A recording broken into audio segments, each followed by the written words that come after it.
Subtract 418.08 from 494.92 using long subtraction. Line up the decimal points in the same column.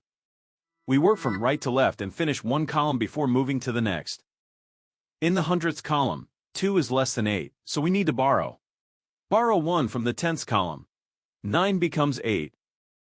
The 2 in the hundredths column becomes 12. In the hundredths column, 12 minus 8 is 4.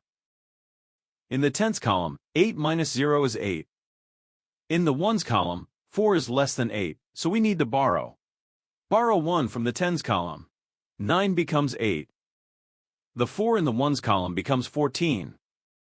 In the ones column, 14 minus 8 is 6. In the tens column, 8 minus 1 is 7. In the hundreds column, 4 minus 4 is 0, so no leading 0 is written. Bring the decimal point straight down into the answer. The final result is 76.84.